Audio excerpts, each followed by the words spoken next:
live meeting. And if you're listening to the podcast, then it's supposed to be the Rustacean Station. If everything goes well, then this conversation is going to be uploaded there as well. My name is Gabor Szabo. I usually help companies with Rust and Python.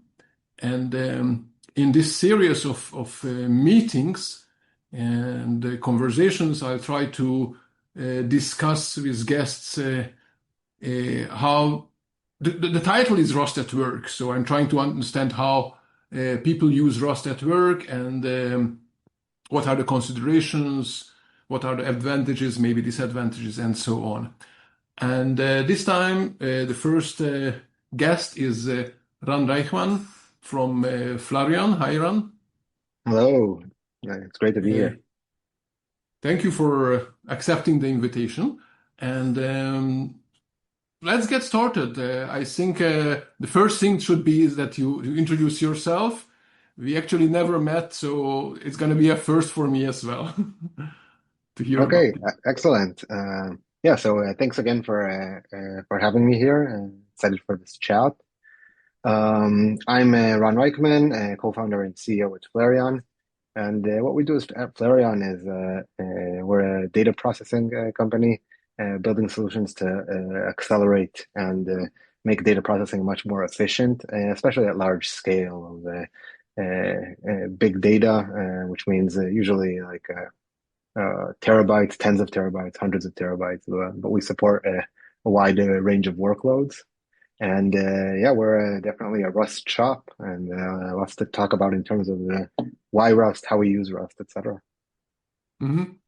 Can you tell a little bit about your background? I mean, this is a startup company, right? How long? Yep. How long is the company, and what did you do before, and how did you get there? That's sort of the.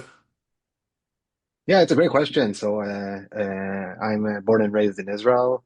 And in the army, I was in the Talpiot program, which has recently become more famous thanks to the Wiz founders that are also graduates. I spent about 8 years in various intelligence units, low-level development, stuff like that. Then went on to work on a news startup briefly, and then spent about 4.5 years in the United States, working on autonomous vehicles and on cloud infrastructure.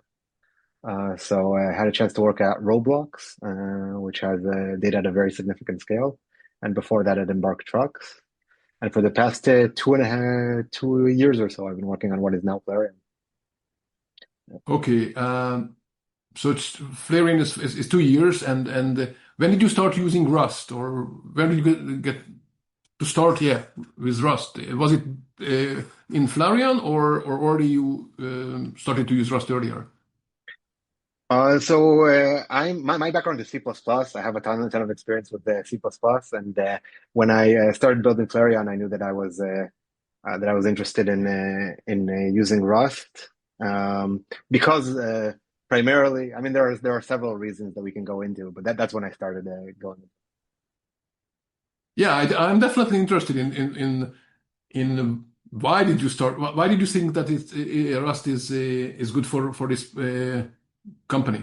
And this is a startup company, so one of the things that I hear sometimes that it's maybe not such a good language for startups.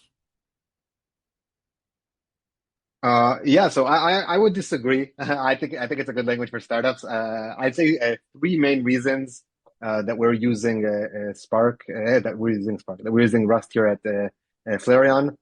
The first is we're connecting to existing data infrastructure for our customers, and our customers have very high expectations in terms of reliability. It's quite a significant advantage, the fact that we don't really have to worry about memory corruption, and everything that entails. So that was one thing. The second is there's quite a lot of interesting infrastructure today in the Rust world. There's also a lot of great stuff in C++, but things like Polars, like Data Fusion, These are open source projects that we were happy to plug into and integrate with. And the third, which is an interesting one, is that we kind of like the people who are into Rust.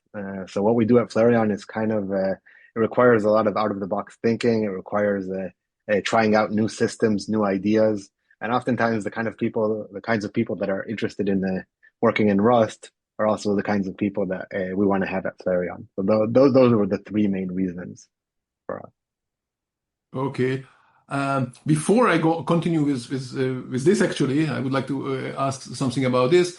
I would like to mention that unlike other podcasts or conversations or whatever we had here, there's only two people speaking. Here we have a few other guests who are watching us and listening to us. And I would like, and though they can't speak, but they can definitely ask questions in the chat. So I would like to invite everyone who is present that if you have any questions, just type in the question, and I'm going to take care, and I'm going to ask those questions here as well. So here already we have the first questions from the audience is, have you considered other languages? Yeah, so I definitely considered other languages. The default for me was to use C++.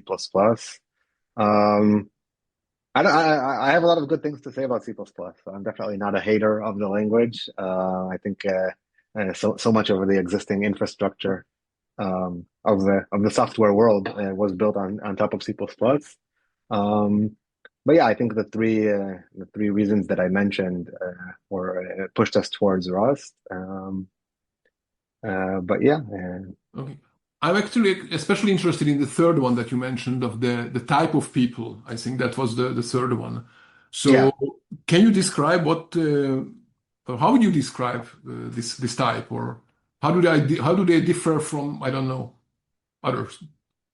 Yeah, so any generalization is wrong, right?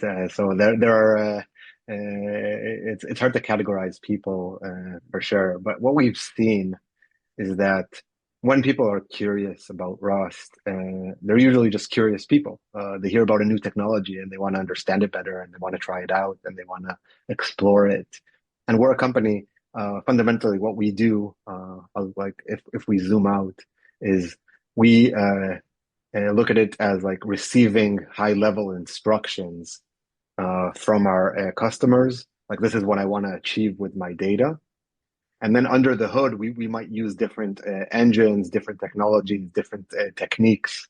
Um, so we have a very broad stack in terms of things that we need to understand and support. So we really want people who are curious about new technology and want to adopt different and interesting technologies. Yeah.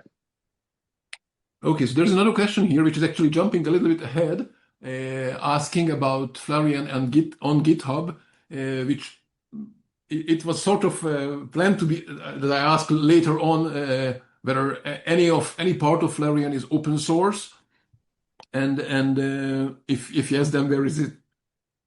Where can Yeah, people so excellent question. We're huge fans of open source, and we also build on top of open source. We don't currently have a public repository. We do a lot of contributions, particularly to projects like Data Fusion and Arrow.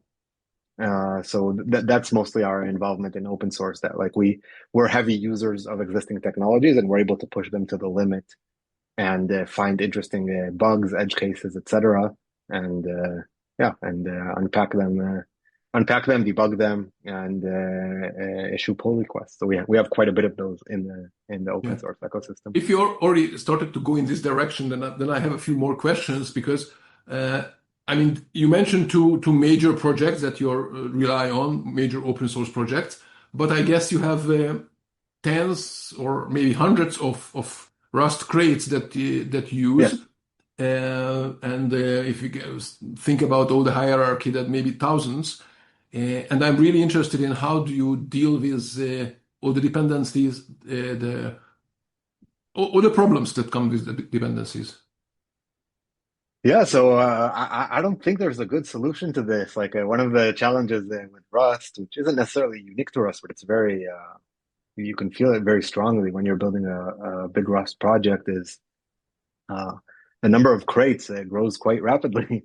You start with like 50, and then you're at 150. And suddenly you're at 500. So yeah, definitely lots of dependencies. We invest in the CI infrastructure so that the build is as fast as possible. We we're constantly maintaining the whole build setup in order for it to be as quick as possible. Sometimes that also means using like powerful servers. But I don't think there's a silver bullet here in terms of what I'm interested in is how do you select crates? How do you make sure that they are, how much can you invest in, or how much do you invest in verifying that they are secure enough, that they performant enough, and how do you deal with bugs or any issues in these crates? yeah. So if we encounter we're quite picky. So if something is small enough, then we won't take a crate, but actually implement it. But in terms of bugs and reliability, so that's the thing that I think we invest more than anything else. In terms of just like we really have tons and tons of tests to make sure that reliability is really as close as possible to 100%. Um, and that also is the case when we introduce new crates. Like we have uh, a very expansive suite of testing for that. In terms of security, that's mostly a matter of reputation. Like we don't choose crates that we think will do a bad job for us or that are shady. We look at like number of downloads, are people using this in the ecosystem, stuff like that. Um, yeah, I think that's mostly it. Have you considered or tried, or do you think that there is a need of financing, sponsoring certain open source developers who are unrelated to your company, who maintain these packages or bug bounties or things like this? Yeah, I completely. I think companies like us should definitely invest in these kinds of things. We haven't yet detected like the right projects in terms of the ones that we're actually heavily using and in need of these resources because we're pretty in the mainstream, like lots of Apache stuff, like lots of stuff uh, that already has a lot of investment. But yeah, if we encounter something that we can contribute to or even contribute financially, definitely something that we'd consider. We want the ecosystem to be sustainable. Okay, so I think we can go back to the mainstream of this conversation, but actually there are questions here that sort of related to this, which let me read it because that's easier. Also, could you please elaborate a bit more on the nature of Rust in your use case? What do you mainly do with Rust? Do you use async Rust? That's Yeah, a so question. great question. The nature of our use of Rust is we use Rust basically in all of the data processing that we do. The way our system works is that we connect to existing infrastructure. So it can be something like written in Scala, for instance, Apache Spark, or in Python, some of the Ray infrastructure. And once we pass on the responsibility of the data processing from the high level language to Rust, we do everything in Rust. We use JNI when it's a Java virtual machine, and Python. We also use the relevant bindings to pass from Python to Rust, and then it's basically Rust all the way until we have to give back some sort of result, and then send it back. So besides Rust, what other languages do you use for Yeah, so programming? You we use mentioned this. Python and but I don't know if you're using actually or just somehow connecting to. We're still mostly connecting. Like we're using Scala and Python, Scala more than Python, because of its use in JVM environments.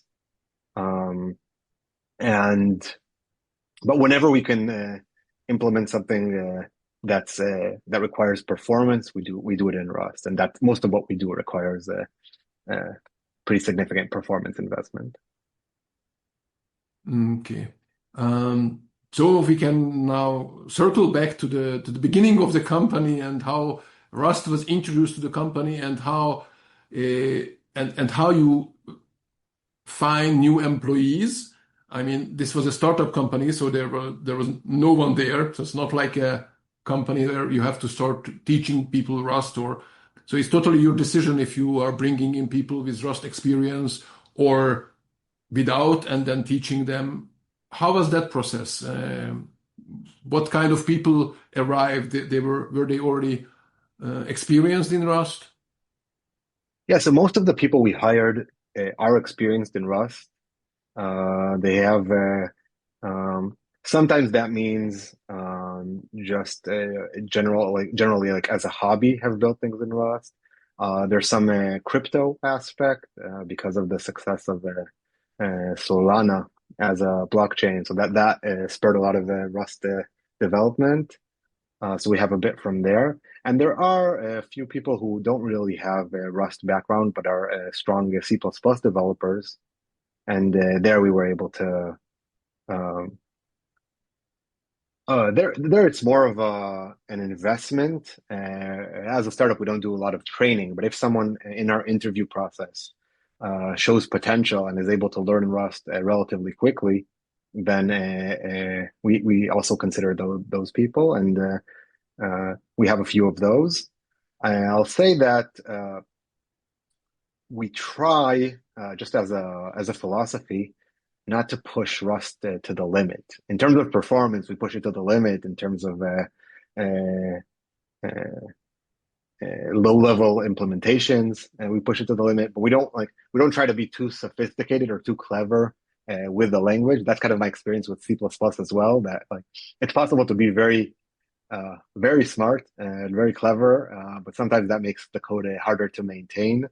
So if one of you took a look at our code base, you'd see that it's mostly straightforward. And when we're doing something that's elaborate, it's usually because that was the last resort. And that's kind of my philosophy, regardless of Rust, but especially in Rust, because you can do a lot of very sophisticated stuff.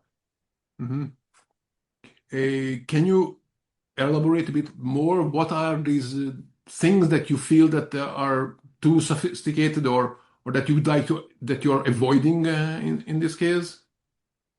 Yeah, so I think um, I mean, not all of these are necessarily sophisticated, but they add complexity. So when it comes to handling channels, async, things in that area, um, sometimes you have to use it. But if you can be like single core running very powerfully and achieving your goals, then we prefer that when it's possible. So that's kind of the things that we're looking for. So anything that's like, I mean, this is the way in computer science generally, right? Like once you introduce concurrency of various forms, then things become much more complicated. So when we can avoid that, we avoid it. Right. So there was a question here that I'm not sure that too relevant to you, but maybe you have some input on this. So how easy for you to recruit developers? Our company is mostly C++ and Python, and when I introduced Rust code into the Python group for performance, I saw a lot of resistance from the developers. So I know that it's probably not really you haven't probably encountered this, but I actually have some relevant experience because I've interviewed a lot of people with C++ background, and I think there's a divergence. There are people uh, who really love C++, who really appreciate what it's able to bring to the table, and they don't want to switch to another language. And when we encounter those in our recruiting process, then we don't try to convince them because they love what we're doing and we're not doing what they're doing, and that's great. And that really, I think when you're in an existing company and you want to introduce Rust, I think actually the Linux kernel did a great job in this regard when they're saying like you don't really want to migrate to Rust because you rarely want to just migrate to anything basically in the software world. You want to gradually add functionality, show value, see that you're able to provide better developer experience, improved velocity. and then you can encourage people to move on. But I think so. If you're starting a new project, this is also what we're seeing in the data processing world.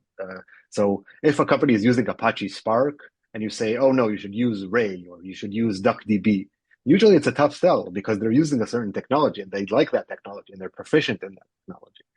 And it's much easier to say, okay, we're like in this new team that's building a new technology from scratch. We can try something new. And I found throughout my experience that's much easier than moving a system from one technology to another.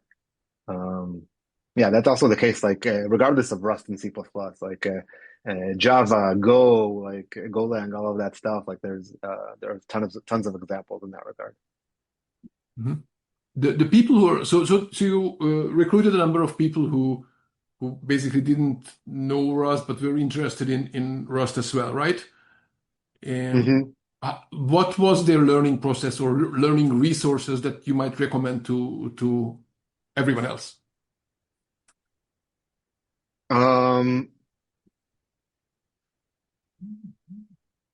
I think first of all, the standard Rust book is a good book. There's a lot of good stuff there. I think I read it cover to cover, like online, obviously. But I think when you want to get acquainted with Rust and what it has to offer, then that's a good thing to use. Um, I think when you're in learning mode and you want to understand things, then AI is quite useful. Like saying like, hey, I know how to write this in C++. Like, how would you write this in Rust? And then you say like, explain to me this decoration, explain why it's not compiling, stuff like that. Um, like AI has its issues and its challenges and its hallucination. But when you're asking it like basic questions of like, this is what I'm doing, this is what I'm trying to achieve, this is how I know how to do it in Python, C++, what have you, then I found that to be very effective. And I do very much believe that it's easier to learn a programming language by doing. So like reading a book is great, but you only internalize things when you try to build, and the compiler is mad at you, and it's like, no, you can't do that. You can't do that either. You can't do that either. And Rust, in that sense, is very annoying. It's a strict boss, but the result is good. The result is one in which you can really rely on the accuracy and the reliability of the result. I think that's kind of a a switch that people need to do when they're moving to Rust and when they're trying out Rust. That like the compilation is hard. Like getting things to compile is oftentimes the hard part. Then when things run, they usually run accurately. That's what we tell people who are starting to learn, who are trying things out. Yeah. Yeah, so I do a lot of training, and my experience is that it's nice to explain things to people, but they actually really learn when they do the practice and when they get feedback for whatever they did. And well, in Rust, the compiler gives a lot of feedback, so I have less work, but still the human feedback is nice when you might already solve the problem, but there are better ways to write in the given language. Yeah, yeah, 100%. I also say I think that once you're in a Rust team, which not everyone is in, and it's kind of a privilege, then more junior members just ask a lot of questions, and our senior members like to share and mentor. So sometimes you're like, why is this happening? And people just explain like, this is the philosophy behind how this works. So once you have some sort of a core of a team that's able to provide these insights, then continuously growing it becomes easier. Yeah. A nice part about this actually is that it's not just the juniors who learn from such interaction, but also the more experienced people who encounter interesting uh, code snippets from the juniors, and then they have to think about why why that person wrote that kind of code, and what's the story behind it. So I think it's in bi-directional the learning there. Yeah, I think that's true about mentoring in general. Like as a mentor, as a professor, as a teacher, you learn a lot from your students. I feel the same way as a manager. Okay, so there is a question here, which is actually very close to what I wanted to ask, but let's ask this one first. So, do you have any suggestion for someone who would like to find work in Rust, well, C, and other things, and is comfortable with them, but only has web dev experience career-wise? Career-wise, the transition seems borderline impossible. Yeah, so I understand the sentiment of the comment. It's definitely not easy because companies look at your background, and if your background doesn't seem related to what you're looking for, I mean, the inconvenient truth is that it's just hard to break through. It's hard to say like, oh yeah, this is what I previously did, but now I want to do something new. And I think the the main solution to this, and it's not a convenient one because it requires work, but that's why it's powerful, is open source, is contributions. Because like we have people that we interviewed for the company, like we pursued them, like we reached out to them that we never met. We don't know what else they did in the world. We just saw the kinds of contributions that they were able to make to interesting projects, and we said like, this is the kind of person we want in the team. And we didn't know that they were like they could be web devs, they could be Python, they could be, I don't know what, I honestly don't know what they're doing in their day job. But if you see people, if they have like, it's kind of in that sense like art. So if someone shows you their art and the art is beautiful, then you say like, okay, I don't really care about the rest. I would like that someone on the team. And it's not easy because you have to invest and you have to like learn these environments, etc. You gain a lot from that, but you have to invest a lot of that. So, yeah, not the fast route or the easy route, but one that I think is effective. Yeah, so I'm afraid that you already answered my next question, but maybe you can elaborate a little bit more. So I assume that as a startup you're growing, so you're looking for more people. So if I wanted to join your company in the next months two or so I don't have too much time. But let's assume I have some background that is relevant to you. What would you suggest to make it easier for me to make it easier for me to find you or you to find me or okay, whatever, right? I think you understand the question.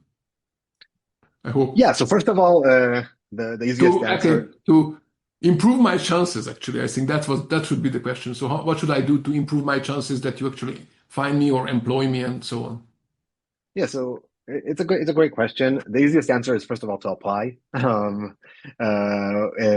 That's the first step, and we do look at applications that we get. I think given a certain application, you have to like our interview process. We work very hard for our interview process to be very similar to the work itself. I found that at like big tech, most of the interviews are kind of IQ tests, and it's not a bad thing. Like these companies, like they optimize for getting just very smart people, and obviously they're doing very well with that.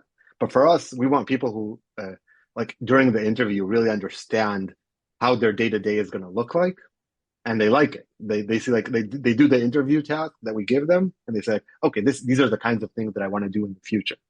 And sometimes people look at them and they don't. Like they realize that they don't want to work on I don't know, low level optimization for database. So what I would encourage, like our website Flarion.io, you can see the kinds of technologies that we're using, which is like Polars, Data Fusion, Arrow, stuff like that. So if you engage with these projects and look at them and think how to use them, you don't even have to contribute to the open source. You can think like, okay, how do I use something like Polars in data processing? Like how does that work? And if you're able to answer that question and share your experience and stuff like that, then you're already ahead of like 90% of the people who who have no context, don't know how any of these things work. So oftentimes putting in the work puts you pretty much ahead. Right. Okay. The next sort of the question of the expansion of this question would be, which is slightly, I feel, strange with this question because it sort of assumes a little bit of moving ahead or back in time. So a little bit of time travel. But what would you suggest to someone if the person has 1 or 2 years? So decides that, okay, I have no clue about Rust and all of this stuff, but I know your company and I really would like to work at your company. So I'm going to start to learn things and do things. So in a year or two, I have a much better chances to get hired by Flarion. Obviously, you don't know what Flarion will look like in 2 years. Yeah, So, of course. so that's why it's a little bit a tricky question. On the other hand, you could think about it. What would you have suggested 2 years ago or a year ago for someone like this to be hired now? Yeah, no, I think that's a really interesting question. To me, the answer is if you're looking at like the medium and long term, I think my advice would just to be more ambitious. Like if you're saying like for the next year or the next 2 years, I'm going to work on this technology, then you can really achieve a whole lot in that time, even as a side project. So I would try to do something that excites me. Like 99% of the things that people work on, they just churn. They start working on it and they enjoy it for a while and then they stop working for some reason. And that's true for myself also. Like that just happens. Like you start working on something and then life happens and you have a lot of other things to do. But if you're committed for a long time frame, then you can really achieve a lot. Uh, and I would just try to choose something ambitious, like try to understand something, try to change something, try to do something like that. Mhm. Okay, yeah. I thought about some specific types of projects to work on. Or So some people, like if we talk about specific projects, like some people work on, for instance, the game engines in Rust. If you're interested in gaming, there's this kind of joke that everybody wants to build a game engine in Rust, but nobody wants to build a game. Um, so I don't think that's necessarily bad, but like these are the kinds of things. Like if you're excited about gaming, try to build a game engine. If you're excited about AI, then try to see like what's relevant in AI with Rust. I don't know if there's that much. But if you're excited about data, then you can look at these big data projects. Like there are quite a few at this point, big Rust projects online. And then I look at like the top 15, 20 Rust projects on GitHub and say like, what excites me here? What's interesting? Like, what would I want to build? What would I want to recreate? What would I want to benchmark or test or stuff like that? And that also brings you connections. Like if you like one of the things that I learned throughout my career is that when you reach out to successful people that are technical and you engage with what they're working on, like the response rate is huge. It's like, I don't know, maybe 90% or something. Like people like that people are excited about their technology and want to build on it. Um, so finding those things that you actually want to engage with and actually engage in, uh, I think is a great investment. um, yeah, that's an excellent point. I try to recommend people all the time to invest in open source, doing things in open source, but it's always people get excited, but they most of the people actually don't follow through this, and they do a little bit and then they abandon it, the whole thing. So those who do continue, I guess they will stand out Yeah, in I think this that's world. exactly right. I think because of the churn and because most people don't go deep. So if you're able to go deep and commit to something, then again, you're ahead of like 90% of people already. Mhm. So there's a comment here that for those, a good start is trying to help in an existing open source project. What do you think about that? Yeah, I think helping is Existing open source project or create your own?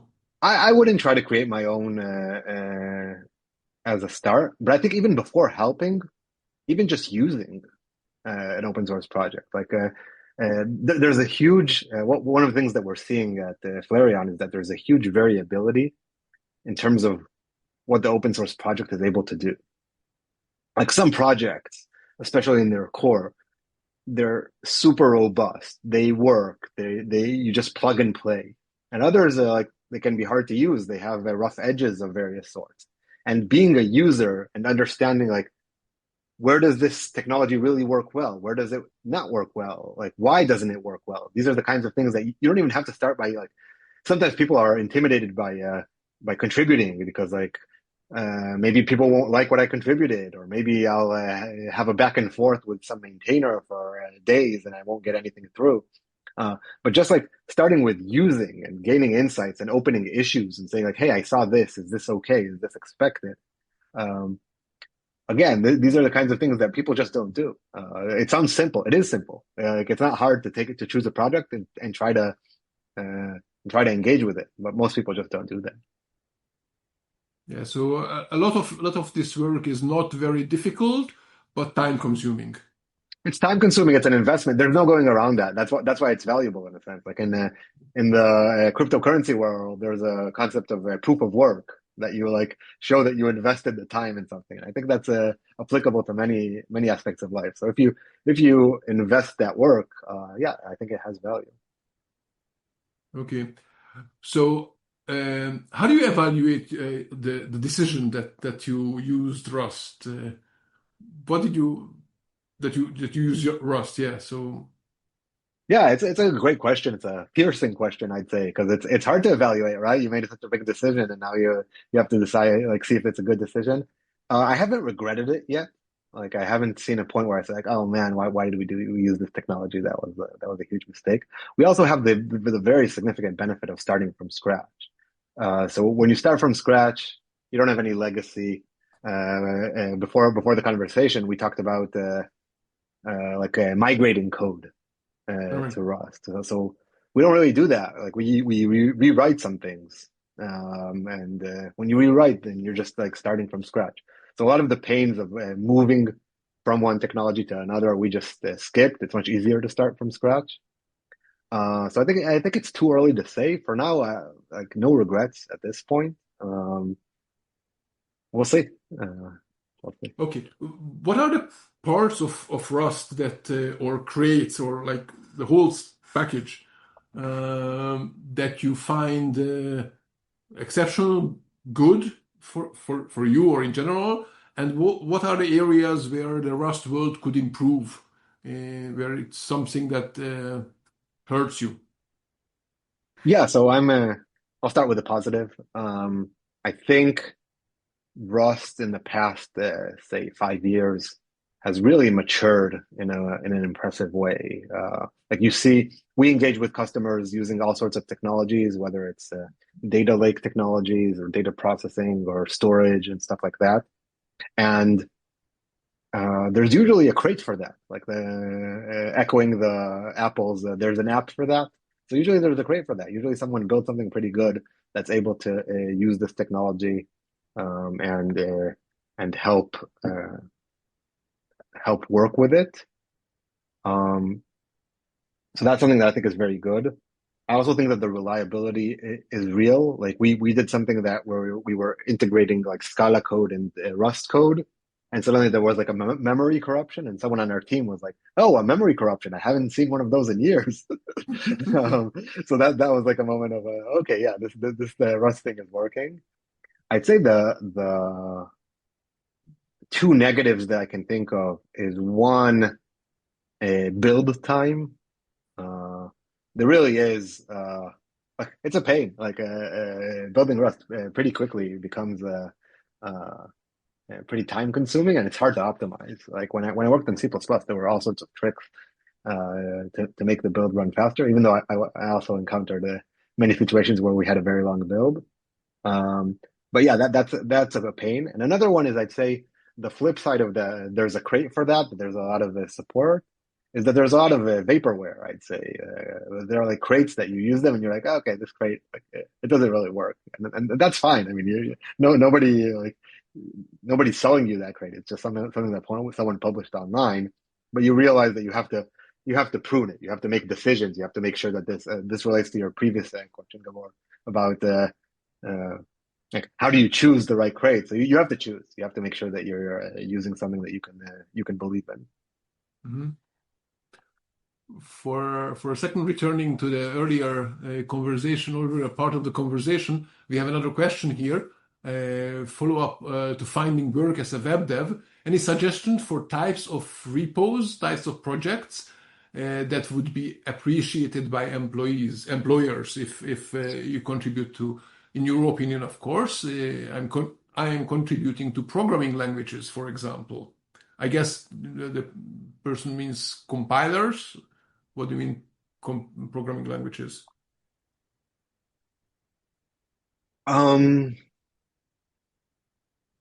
Yeah, so I think that's definitely good. Like working on these kinds of technologies, it's not easy. It's something that someone like that does differentiate you. But I will say that it's valuable to be able to like currently this is changing, but currently there's still a limited number of companies that are hiring for Rust roles, and the number is growing. But it's different if you're coming to a company like AWS, which does a lot of Rust, or a company like Flarion that does a lot of Rust, just because like there are different use cases. So at AWS, or Google or something like that, you'll spend a lot more time on concurrency because that's just like there's a lot of input output happening inside their systems and a lot of microservices. So if I were interested in a role in one of those companies, I'd probably try to understand, like they have blog posts, they write interesting stuff about their challenges. I try to understand a bit their stack and gain relevant experience there. If we're talking about a company like Flarion, then it's a different stack. So there are many islands in the Rust world, and I try to like I think compilers are a great place to start. And if you find a company building a compiler in Rust, then obviously that's fantastic. But if you're looking at a company that's not doing exactly that, then I would try getting acquainted with the tech stack that they're using.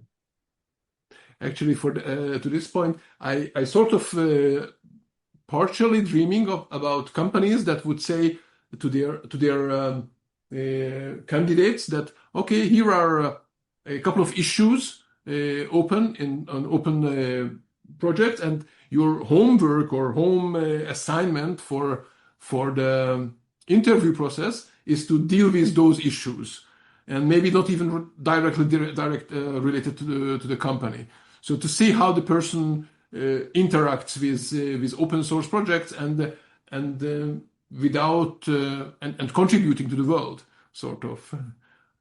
Yeah, I totally agree. I'd also add that the big advantage of engaging with projects that are related to the company is that you get a better understanding if you want to work there. This touches on what I mentioned earlier. Like sometimes Right. you might think that you want to work there, but then you look at like the stack, what they're building, and you say, that's not really my thing. And the best time, this is what I tell candidates as well. The best time to understand that is like before you join the company, because yeah, it's really important to find the right fit. So here we have a very technical question, or more technical than what we had so far. High performance data processing is what you are. That's, I think, the statement. Fly Yep. around inside. I don't know where this sentence comes from. So could you share any valuable practical examples or tricks how you debug distributed and high performance use cases? Do you use Tokyo for development, or just something like wrappers around Arrow, data fusion, and so on? Any other valuable recommendations? Yeah, it's a big question. First of all, I mentioned this, but I'll mention it again because it's just so important. Like tests across the stack matter a whole lot, and this varies across companies. Because if you're building I have some experience like with like a front end development, and there I don't know if I'd invest a huge amount of my time in tests. You mostly want to iterate and see that it works and find bugs and solve them. But when you're building a mission critical software, which is what we're doing, you really want things to be exact. Like some startups can move fast and break things. At Flarion, we don't move fast and break things. We try to move as fast as possible, but it really needs to be stable. So this means integration tests, system tests, unit tests. These are the kinds of things that are very useful to debug even distributed and high performance systems. Because even a distributed system eventually includes various components and interactions between those components. And if you test those well, then you reduce the number of cases. That said, our team finds itself running something for 3 hours on 2 terabytes of data in order to find all sorts of edge cases. And there, I think, first of all, it's not something that we've solved, I'd say. We're working hard on building tooling that extracts data from the data processing pipeline and visualizes it in a way that's easy to understand, so that you understand like how much memory you're using, how much CPU, like why is it happening, how much disk. And interestingly, this is something that is also going to be valuable for our customers. So like we make data processing much more efficient, much faster, much more performant. But by doing that, we also want to visualize this to our customers. So in a sense, we want to visualize it to ourselves to understand what the bottlenecks are, and then visualize it to our customers. This is a hard thing to do. So I won't say we've solved it, but I'd say adding a lot of debugging. We use also a Tracy, actually, as a tool to find performance issues, and it's quite effective. So when you're able to attach things to your code, and they do all sorts of performance monitoring of various sorts and benchmarking, we found that to be valuable, especially when debugging performance issues. So the next question that's coming from the audience is actually the next question I wanted to ask. So I'm going to ask the way I thought about sort of is that to try to understand what is your experience using AI tools to write Rust code, which tool you might be using, which model. Yeah, so first of all, let's say we're model agnostic at Flarion. I found that the AI is similar to IDEs and even operating systems. People have their preferences, and as a manager, I'm not gonna push someone to use a certain flavor of AI because I have a preference for it. Like I trust the team members to try to be as effective and efficient as possible, and we bring people that like are trustworthy in that regard. I've had good experience with Claude. I think it's good for software development. Some team members really like ChatGPT. Some like DeepSeek. They found especially R1 to be effective. I'll say that the things that the AI is best at in terms of our development is first of all, needle in a haystack issues, where you have like this huge error and you say like, hey, AI, like what do you think is going on here? And then it's like, oh, you wrote this incorrectly and you should fix it. And usually that's just right. Like you take a blob of code, you take the error, 9 out of 10 times it says like this is probably there and it's right. Basic functionality is good, but usually that doesn't save that much money. I think the metric Sam Altman has said this, and I 100% agree. I think the metric of like percent of code written by AI is what in startup world they call a vanity metric, which is like it sounds interesting, but it doesn't really tell you how much you're using, because like autocomplete, like how much of my text that I write in emails is written by autocomplete? Probably a lot, but like how significant is that to my process? And not too much. I will say that where AI isn't as good is when things get complex. And that happens a lot for us. If you're trying to write something very performant, if you're trying to write something that's distributed and different things impact each other, whether it's memory, CPU, disk usage, networking, once many parameters get into the equation, usually the AI focuses on some local minimum and not on like the whole system. And we found it to be very difficult to get it to solve those kinds of problems, which is kind of fun because like you want to be working on things that are not like the AI has trouble with, because otherwise, I mean, I don't know, you can just get the AI to do them. So let's switch a little bit to a slightly different audience. The audience that part of the people who are here, I guess they're part of that group. If if you're talking to other startup founders or CTOs or so manager level people or co-founders, what would you recommend them? How to decide whether to use Rust or not to use Rust? How do Yeah. you So evaluate? How should they evaluate it? so the place I'd start is you want to have some familiarity with it. You want to champion. I think that's true with any new technology. You don't want to like if you have a an engineer with 3 years of experience and they say like, "Hey, Rust is exciting. I want to bring this to the company." You're unlikely to be successful by doing that. But if you have someone who can experiment, who can mentor, who can make decisions on the right projects for this technology, then I think you're much more likely to be successful. And I mentioned this earlier, but I'll mention it again because I really think it's crucial. Is choosing the right projects is super, super important. So if you have like a contained project that you know what you want to achieve there, and you're starting from scratch, and you want to do that with Rust, and you have the know-how, then I don't see why it shouldn't succeed. Like it's very much set up for success.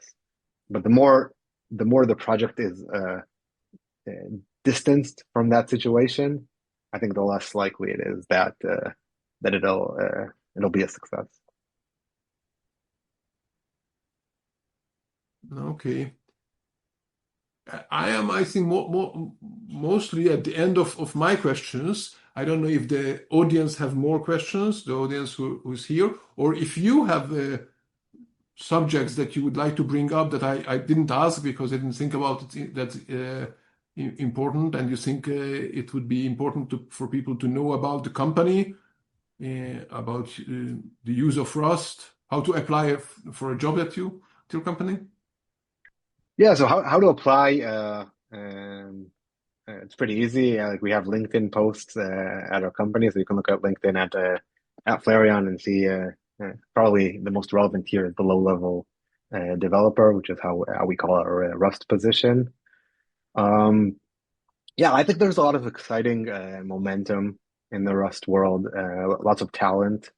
I think the fact that big tech is investing in Rust is really significant because it just creates a whole set of people who are being trained and using the Rust in production and also contributing to open source projects. So I think that's great. And yeah, lots of exciting stuff here. We're in terms of Flarion, so we're like the world of data is so vast, and there's so much to do here, and so many engines and technologies that can be applied when a company wants to do data processing very efficiently. So we're obviously excited about that future, and we think that Rust has an important role there. Actually, I just thought about a new question. What are the Okay. main problems that Flarion is facing that your engineers will need to solve in the foreseeable future that the new people who are joining the team might need to work on? Yeah, so I mean, I'd say our engineers are pretty fortunate to have pretty tough challenges. Um, so in many senses, we're building a distributed database for data processing, and that means handling issues of very significant scale, of disk usage, of memory management. Um, these are the kinds of things that we're excited about. Like how much CPU is this using? How much memory? Is this designed correctly? Should we redesign this part of the code? Should we sometimes we insert many fast paths into our code so that um, when a customer is using it naively, we can get a big performance boost. So lots of challenges in that area. It's like CPU, memory, large scale of data, and performance. Those are the kinds of things that we encounter basically every day. And we also encounter a lot of like new and interesting technologies because our customers have a lot of new and interesting technologies, and we have to learn about them, support them, etc. actually, who are your customers, or what type of companies are your customers, or could be your customers? Yeah, so our customers are mostly the enterprise, meaning companies that have very significant data infrastructure, because they're the ones that care the most about performance. So if the company has hundreds or thousands of data processing jobs, whether it's Spark or Ray or Hadoop or Trino, these are the kinds of companies that really care about performance, that really have pains in terms of managing their Spark, their data infrastructure in general. And they're the ones that are most excited about what Flarion brings to the table. Hmm. Okay. Probably that shouldn't have been the last question, but so if somehow this is how it turned out. It's Anyway, okay. I don't see any more questions from the audience. Any final words for this meeting podcast? No, I appreciate this conversation. Thanks everyone for joining and asking interesting questions. And yeah, thank you, Gabor, for organizing. Thank you very much, and I really enjoyed it. And if you're watching this as a video, then please like the video. And if you're listen to on the podcast, then in the show notes there are going to be links where you can find the company and the other things that we discussed. And thank you thank you, Ran, to be here, and everyone else who joined us and asked questions that were enhanced, I think, the whole conversation. And thank you everyone for listening. Goodbye. Thank you.